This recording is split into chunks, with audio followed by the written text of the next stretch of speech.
Hello and welcome to Toffee TV. My name is Patric Ridge. I'm here with a special guest for a bit of a special transfer show, and it's Sam Fonseca. I'm joined by from the All Things Alvalade podcast. Sam, how are you doing? And thanks for agreeing to come on and speak to us. No, thanks for the invite. Glad to be here. Obviously, there's the transfer sort of rumor that's been going around, and also we've got the game, the friendly this weekend. So a lot of things to talk about. But yeah, thank you for inviting me, and I'm sure we'll have a great one. But yeah, and I'm just first things first, Sam. How so? You're a sporting CP fan. You run a sporting podcast. How did that come about before we got onto the transfer? And yeah, how long you've been doing that? How long's the podcast been up? So people get confused with my accent, obviously, because it's quite British. But my family migrated over. My dad when he was 15, and so he's half Portuguese, and my mum is half Irish. But my mum was never into football, whereas my dad football mad. So that's how I grew up as a sporting fan. He does watch English football as well, but I just can't do two clubs. I have all like emotionally invested in one club. So that's how it came about. And the actual podcast element started probably, I want to say 2017. Just an idea that me and another one of my friends from America, actually, Steph, had the idea of just, we were quite, in my opinion, quite a big club. We have quite a lot of foreign fans, English speaking fans, especially with like people like Ronaldo coming from the club. He's obviously got a lot of fan base in sort of Asia and Africa and some other like English speaking countries. So we were trying to sort of promote that demographic because there is quite a lot of people who don't speak Portuguese to sort of connect with sporting. And obviously with cases like this as well, with transfers and obviously a lot of sporting players going on to join clubs over Europe, it gives us a good insight and gives us like a profile of players. But yeah, it's been a difficult few seasons, especially the last two. But we did win the league in 2021, which is the first in my lifetime anyway that I got to watch. So I'm hoping we can sort of get back on track to that sort of success.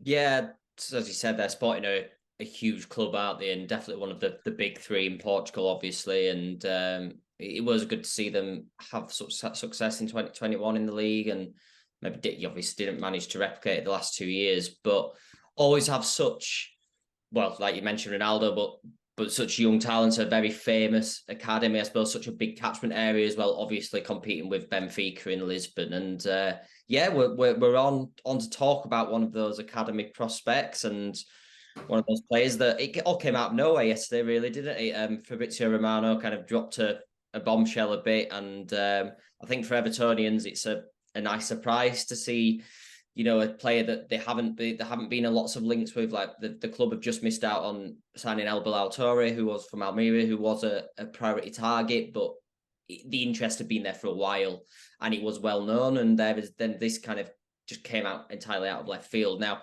I'll be honest. I mean, I'm a football journalist, a sports journalist.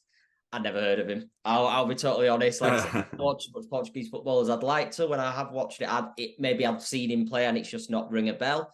So you do the thing, don't you? You jump on the YouTube highlights, you go on, the stats pages, and I work with Opta, so I can get a lot of stats with him. And from what I saw very quickly, it seemed well physically. He's got a lot of attributes that maybe are suited to the Premier League, but technically is definitely not the finished product, and you wouldn't expect so at 19. But then I saw yourself tweeting and a few other sporting fans, and just thought, yeah, it'd be good to get your opinion on him as someone who's obviously dedicated to the club and clearly an expert on it. So I would say I'm a bit of a harsh critic because obviously, like you said, he's 19. It was his first professional season last year. And to give a bit of backstory, what had happened is we went into last season with two registered strikers. Well, one really, which was Paulinho, who I've got the jersey behind me there. Is one of my favourite sporting players at the moment. But he splits opinion because honestly, he's not. It's going to sound stupid, but he's not a good striker, but he's a good player. Even though obviously he is a striker and he should be a finisher, that's not his role. So we went into the season with Paulinho as the main striker and a winger turned striker called Jovan Cabral. And what happened is Paulinho got injured in January and Jovan was injured for most of the season. So we sort of went to panic stations. There's no striker. We didn't have any money to spend in January window. So we looked at the B team And then we see that there's between two strikers, which is Chermiti, of course, and Rodrigo Ribeiro. They're the next sort of two big strikers in Sporting's academy that were destined to sort of fulfill their potential and become the next sort of big stars. And everyone thought it'd be Rodrigo Ribeiro come up because he made his debut against Man City the season before, even though it was like we lost 5-0 in aggregate, of course, it's still a massive step for a manager to take to put in such a young player in that game. So all signs pointed to be Rodrigo Ribeiro, and then a lot of people were surprised when it was actually Chermiti who got called up because he didn't have the prolific goal scoring for the B team, and he didn't seem like the finished product. Whereas Rodrigo Ribeiro obviously isn't as well. He's sort of the more sporting sort of striker that we were looking for. So what happened is that Chermiti had 6 months left in his contract. Ruben Amorim, who is our manager, said, if you sign an extension, you'll be the backup striker. We won't sign another striker, and you'll be second. So the contract was signed, and I think he made his debut against Benfica away in the Estadio de Luz, which of course, big, like pushing into the deep end. He didn't score, but he had this one opportunity. The ball went through on goal. I believe it was 1-1. He had a chance to make it 2-1 and score, and unfortunately hit it over the bar. But due to experience and everything, that's sort of what you expect. So then he sort of played a few games here and there. That started while Paulinho was injured. And I believe he scored 3 times, including one against Porto as well, which was very good. And even after that Porto game, the Porto manager Sergio Conceição went over to Chermiti and just said, "Look, you're fantastic. You played well, very well, well done." And coming from Sergio Conceição is quite a big compliment for such a young player. But when I say I'm a harsh critic, it is because of everything in between. He doesn't have the best technical ability. His first touch is pretty bad. But he is so raw, and it's not his fault, obviously, because he was sort of pushed into it. But from what I've seen the last 2 years, especially from the academy, Nuno Mendes was 18 and became a solid left back and was great at everything. Gonzalo Inacio, same age, came in, very good centre back. Even a few years, like Matheus Nunes technically wasn't from our academy, but still young age and came in, was good straight away. And it was always my opinion that I do think Chermiti will be good, but I didn't want him at Sporting. I wanted him to develop maybe either in like a mid-table team or just maybe in the B team. But to be honest, it has come out of nowhere. But the last few weeks, there was reported interest of Record, which is the sort of the number one source of sporting news for Bournemouth and Chermiti. It was going to be 20 million, apparently, was the fee that was going to take it. And then, as you said, out of nowhere, Fabrizio Romano says that the deal in principle was agreed and it's just left to the player. So it definitely has come out of nowhere. And I think Everton fans will have to be patient. He is not the finished product. He's very raw. People have compared him to Dominic Calvert-Lewin before he joined, and I don't have my expert knowledge on that. So that's could be a good comparison. But I think Everton fans have to be patient. He's not the finished product, but he's got the potential definitely to get there. Yeah, I think that's the big thing for Everton is that patience. And I mentioned El Torre earlier on, and I think he's a player who Everton want 2 forwards and they want a younger one and they want a more experienced one. But I think in El Torre they'd have maybe got, I think he's 21, 22. They'd have got a player that has 2 years of experience in one of the top 5 European leagues, playing and scoring. You know, not scoring tons, but playing every week in, week out. So they'd have maybe been able to think, right, well, okay, it kind of ticks 2 boxes. Whereas I think with Chermiti, it would definitely be a case of he's coming in. You know, Everton have sold Ellis Sims this summer, and rightly so. He's gone to Coventry, and really, I think is the comparable situation, the probably comparable level of player as well in their own rights. And he's one of those that, or even with that transfer to Coventry, sorry to interrupt, it was like, so Gyokeres went from Coventry to Sporting, Sims has gone from Everton to Sporting, and then Chermiti's gone to Everton. So it's that big transfer triangle, the domino effect, which is quite interesting to see. It is. And it's one of those that maybe in an ideal world, Everton would be able to pay the 15 million and then say, we'll loan him out to that we'll loan him out to the Championship, or we'll even leave him at Sporting for a year and see how he develops. But I guess it's needs must for Everton, and they need a forward in. And I think from the reported package, it's about 15 million euros in terms of an initial fee. And I imagine the down payment will be pretty small, which is crucial for Everton's finances. It's maybe one of those, look, let's get him in now, and at least we've got a player there. But I would hope, from what I've seen, that he's definitely not the only one to come in. So what you've said there definitely backs that up. Just in terms of his you said there you're a harsh critic in terms of his physicality and his size and his stature. I've read that his stats look pretty decent in the air, but not expecting the world of him. Do you think he's a fit for the Premier League or a Sean Dyche system and a more direct approach? Maybe not right now, but do you think he has the attributes to at least like tick those boxes in a few years down the line, and then the rest of it is about nurturing his technical ability, really? Yeah, most definitely. I mean, with Sean Dyche, we've seen players like Chris Wood, for example, be like a mainstay, and Ashley Barnes. Whether he can reach that level in the Premier League, I'm not sure, but the skill set is definitely similar. And I think under Dyche could probably mold him to be a player like that.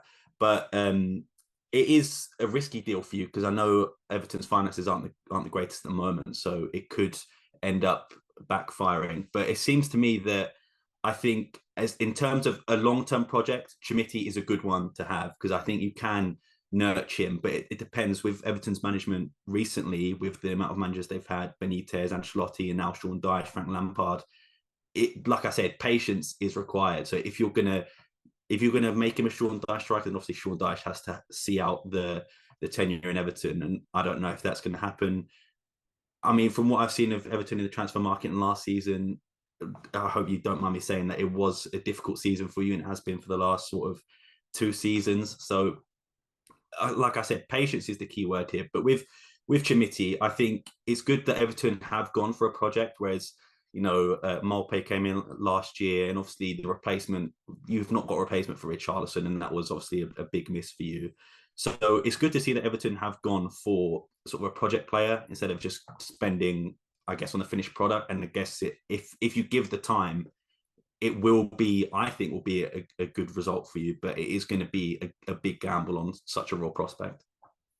No, I think most realistic fans would say the same thing. And don't worry, there's no harsh critics to Everton than Evertonians, definitely, and the club deserve it. And it has been a mess. And you mentioned earlier about how you got to January with a few injuries and no strikers and no strikers in. Well, we can definitely emphasise with that. And we actually had to bring Ellis Sims back from a loan that was going perfectly well to then try and flog him. And you mentioned Chermiti getting thrown in at the deep end against Benfica.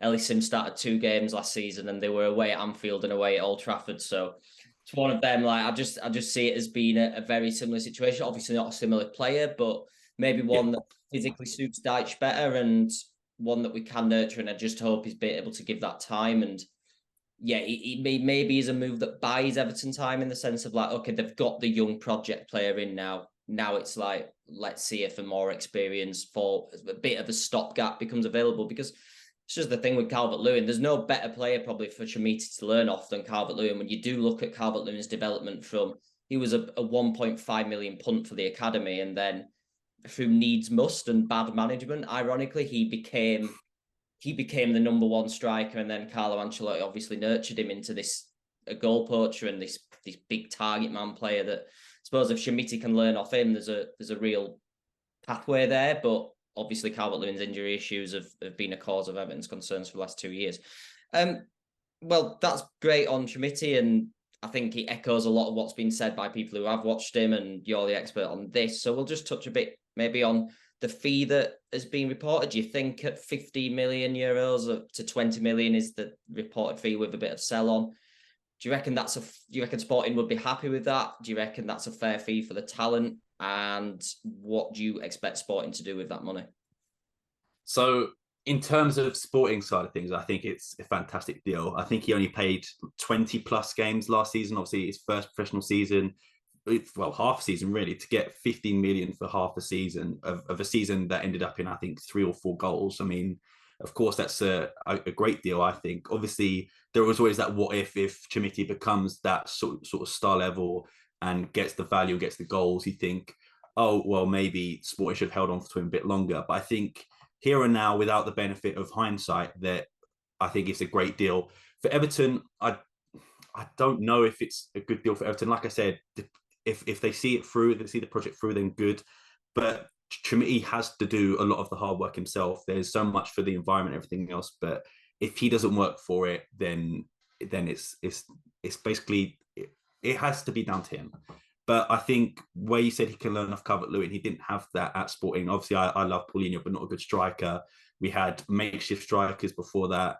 And obviously, our academy is very good and has made great players. But I think learning in the Premier League will probably be good for him. And whether Everton have brought him in to be a part of the matchday squad or maybe go out on loan somewhere, be a part of the academy, I think I think I would say 50-50 for Everton because obviously it is a gamble, but the gamble can be worth the reward. But for Sporting, I think even if we look back at this maybe in 5 years' time and Chermiti does turn out to be good, I think here and now it's a good deal. And whether we're going to reinvest it, I don't know. So Gyökeres was our main signing, record signing, 24 million altogether, I think it was, with installments here and there. And in pre-season, he's looked absolutely incredible. The positions we're looking for to sort of finish the transfer window is a number 6 to replace Manuel Ugarte, who left to PSG. And we need a right back because we've only got one registered right back at the moment, and that is Ricardo Esgaio, who, let's just say, splits opinion in the Sporting fan base. But I think the next target for Sporting is a 6. We've been linked to a guy out in Syria, which I'm not even going to try and pronounce his name because it's Norwegian centre midfielder.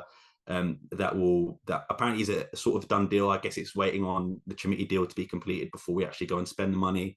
And then it's just the right back who, unfortunately, we've not had any links recently. So I guess it's sort of one that we'll wait and see. But definitely, I think the 6 is the first one in. Yeah, and it'd be interesting to see on Saturday. Obviously, we mentioned earlier that the teams play each other, and we might, Chermiti will come over with the squad. I saw someone tweet that Everton have been able to save on the jet private jet hire. He's coming over. Just keep him at after the friend. Maybe can do one half for Sporting and one half for Everton. Who knows? But Gyokeres, you mentioned him there. Everton were heavily linked with him. They did actually extensively scout him last summer, and I think even maybe not inquired, but offered. And last summer, Frank Lampard was demanding Premier League experience for a striker, which again probably the wrong route to go down when you end up with Neil Maupay. But Gyokeres was definitely there, and then he had this kind of stellar season at Coventry, and he is a player that I watched. And I think there was doubts over him, but I think he is a good player, and I do think Everton should have gone for him. But again, it's just the money. You mentioned there, 24 million in installments. Everton just don't have that money. And so you say he's been looking really good in pre-season. Everton fans will get to see him in the flesh at Goodison more than likely on Saturday. Do you think he's going to be, before we touch on Saturday's game, do you think he's going to be a real star for Sporting this year? Yeah, and I mean the price tag is definitely going to weigh heavy. Paulinho was our record signing with, I think it was 17 million euros altogether, and I would say that fee is weighed heavy on him. Like I said, good player, not a good striker, and the goal return hasn't been the best, but he did score the winning goal to give us the title. So I guess he sort of made the feedback by winning us the league, and obviously getting us into the Champions League gives us a bit of money as well. So probably paid for the fee itself. But Gyökeres, again, in preseason, looks great. He has a lot of expectations on him from the Sporting fan base, at least. And of course, the management spending that much on a player for the Portuguese league is quite unforeseen, unless you're Benfica, who somehow have like unlimited funds. But with Porto and Sporting, I think 24 million is probably like the most expensive out of them two clubs. But I think Gyökeres would have been a great signing for Everton. And I know he was linked to like West Ham, and he had a whole bunch of clubs that were interested. Portuguese media reported that Brighton had a buyback clause on him, which they activated just before he went. But apparently he chose Sporting over Brighton. I don't know how true that is. Obviously, it's just journalism reports. But he seems to love the project, and he said so in interviews. And Ruben Amorim has spoken highly of him in training. Although there was one report, I want to say about a week ago, that said he arrived overweight and that he wasn't fit. And then the game after, which was like 2 days after, he scored. So I don't know whether that to be true or maybe just newspapers trying to sell, of course. But, he's looking good. And I think hopefully, fingers crossed, he can stay fit. And it looks like he's going to be a number 1 striker with Paulinho probably coming off the bench unless there's a formation change in there somewhere. But at the moment, I've been really impressed with him, and I guess it's up to him to continue to form. But from what I've seen from him, looking incredible. 24 million could actually look like a bargain deal at the end of the day. Very well, yeah. I'll look forward to seeing him play on Saturday, and fine. We'll touch on that game. It's it's always the last few pre-seasons because of COVID and everything, and then coming off even a truncated pre-season last year because of the World Cup, you know, like the season started so early in August. It feels like this is the first pre-season in a while that's been a proper pre-season, you know, kind of, at least from an Everton perspective. I don't know what Sporting have necessarily been doing, but Everton have been, you know, back at just really staying at home. They went and did a training camp in the Alps, but then really staying around the UK and playing a few Championship and League One teams, and then they're finishing with the final week before the season starts against, you know, a big European team. For a few years in a row, it was a Spanish side, you know, Valencia, Villarreal, Sevilla, and now it's Sporting. So I think the last time we played Sporting would have been 2010, 2009, 2010, and that didn't end well. I think Everton were in cruise control in the first leg in the Europa League last 16 match, I think, or last 32, when it might have been then.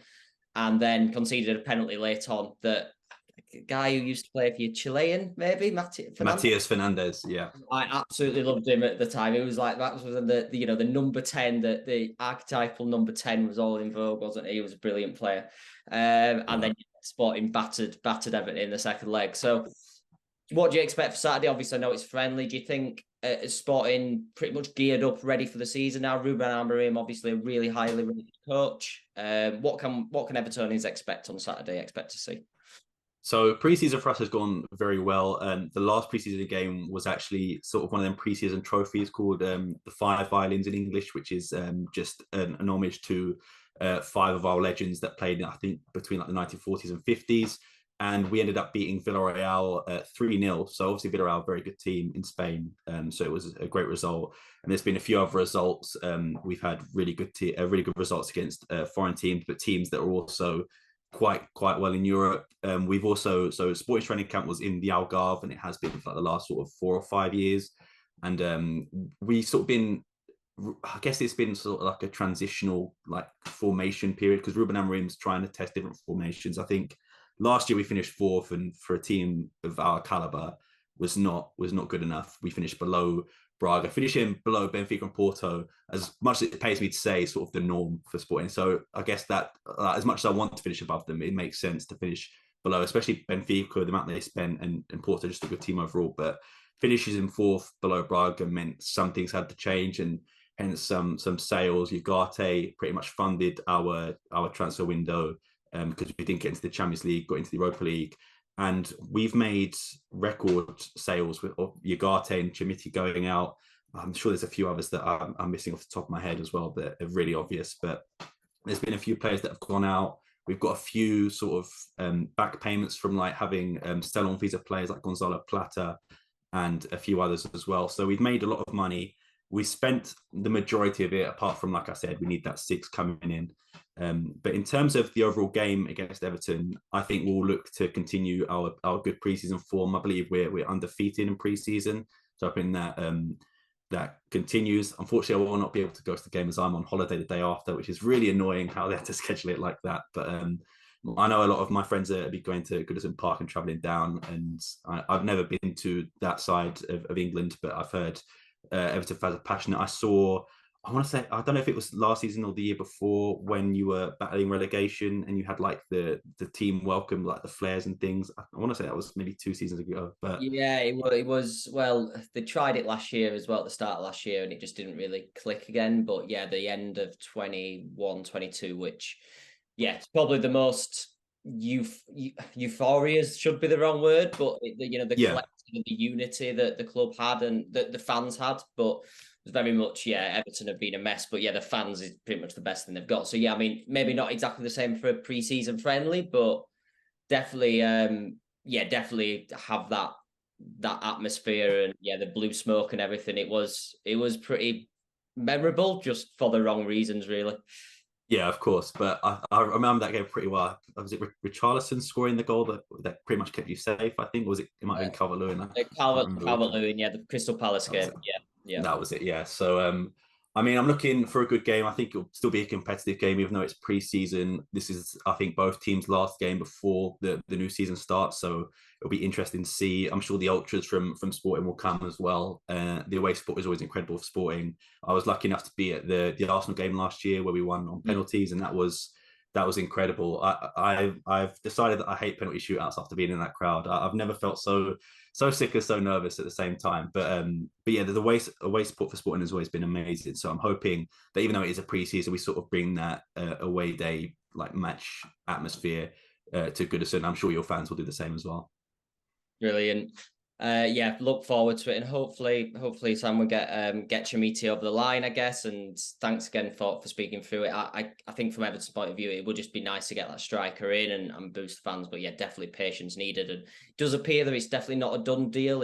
By all the talk, it's that Everton and Sporting have agreed a fee. Sporting obviously open to selling him, and now it may be even having that hard task of persuading the player who maybe doesn't want to join. But if it's been made clear, Gyokeres is the first choice, probably the second choice, maybe that pathway isn't going to be there for him at Sporting, and that'll twist his arm. But it'd be interesting to see. And yeah, let's hope for a good injury-free game on Saturday. Yeah, most definitely.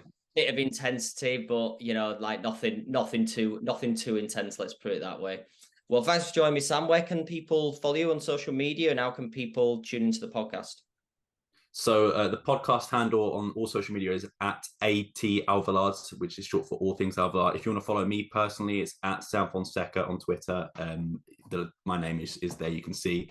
But yeah, if anyone ever has any questions, DMs, feel free to either DM me or the podcast account. DMs are open, so feel free to ask some questions. We'll be happy to answer as many as we can. Brilliant. Thanks a lot for joining us, Sam. Thank you for the invite. Thank you very much.